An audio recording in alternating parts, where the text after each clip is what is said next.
காலை வணக்கம். நன்மை செய்வோம், நன்மை செய்வோம், நன்மை செய்வோம், நன்மை செய்வோம், நன்மை செய்வோம், நன்மை செய்வோம், முடிந்தவரை நாம் உதவி செய்வோம். ஆமாங்க, ஒரு மனுஷனிடத்துல 2 கழுதைகள் இருந்ததாம். அந்த மனுஷனுக்கு சில திங்ஸ ஒரு இடத்துக்கு கொண்டு போக வேண்டி இருந்ததாம். ஆகையினால அந்த 2 கழுதைகள் மீதும் அந்த திங்ஸ ஏற்றினாராம். அவங்க ஒரு மலை பகுதியை தாண்டி அந்த இடத்துக்கு போகணுமா.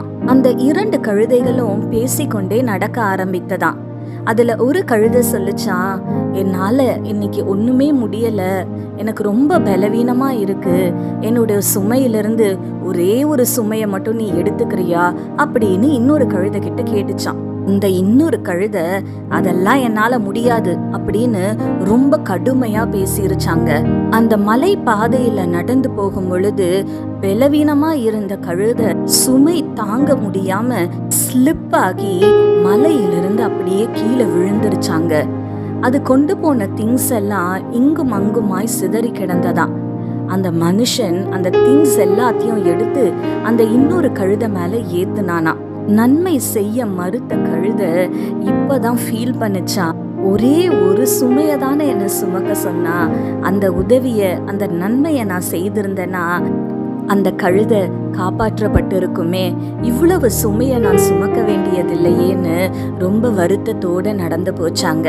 நீதிமொழிகள் 3ஆம் அதிகாரம் 27ஆம் வசனத்துல இப்படியாய் வாசிக்கிறோம், நன்மை செய்யும்படி உனக்கு திராணி இருக்கும்போது அதை செய்யத்தக்கவர்களுக்கு செய்யாமல் இராதேன்னு.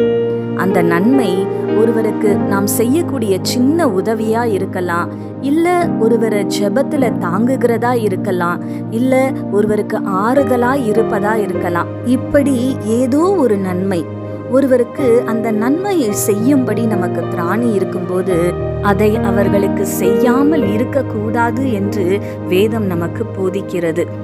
காலம் கடந்த பின்பு ஐயோ நான் உதவி இருக்கலாமே, ஜெபித்திருக்கலாமே, ஆறுதலாய் பேசியிருக்கலாமேன்னு ஃபீல் பண்றதுனால ஒரு பயனும் இல்லைங்க. இந்த காலை வேளையில ஒருவேளை அப்படி நன்மை செய்ய நம்ம தவறி இருப்போம்னா, இயேசப்பா என்னை மன்னியுங்கப்பான்னு கேட்போம். இனி முடிந்தவரை மற்றவர்களுக்கு நன்மை செய்கிறவர்களாய் இருக்க எங்களுக்கு கிருபை தாங்கப்பான்னு கேட்போம். கண்களை மூடி ஆண்டவரை நோக்கி பார்ப்போமா? எங்கள் பரிசுத்த பரலோக பிதாவே, உம்மை துதிக்கிறோம் அப்பா, உம்மை ஸ்தோத்தரிக்கிறோம். இதோ இந்த காலை வேளையிலுமாய் தகப்பனே, நன்மை செய்ய உனக்கு திராணி இருக்கும்போது அதை செய்யத்தக்கவர்களுக்கு செய்யாமல் இராதே என்று நீர் எங்களுக்கு சொல்லியிருக்கிறீர் ஆண்டவரை.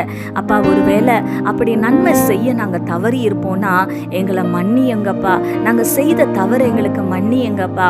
இனி எங்களுடைய வாழ்க்கையில அப்பா நன்மை செய்ய திராணி இருக்கும் பொழுது ஆண்டவரை அதை செய்யத்தக்கவர்களுக்கு செய்ய எங்களுக்கு நீங்க கிருபை தாங்க இயேசப்பா. என்றென்றைக்கும் உமக்கு பிரியமாய் நாங்கள் வாழ்ந்திருக்கும்படி எங்களுக்கு உதவி செய்யுங்க. துதி கன மகிமை யாவும் உமக்கு செலுத்துகிறோம். இயேசு கிறிஸ்துவின் வல்லமையுள்ள நாமத்தினாலே கெஞ்சி மன்றாடுகிறோம் பிதாவே, ஆமேன். இந்த நாள் உங்களுக்கு ஒரு ஆசீர்வாதமான நாளாய் இருப்பதாக. ஆமேன்.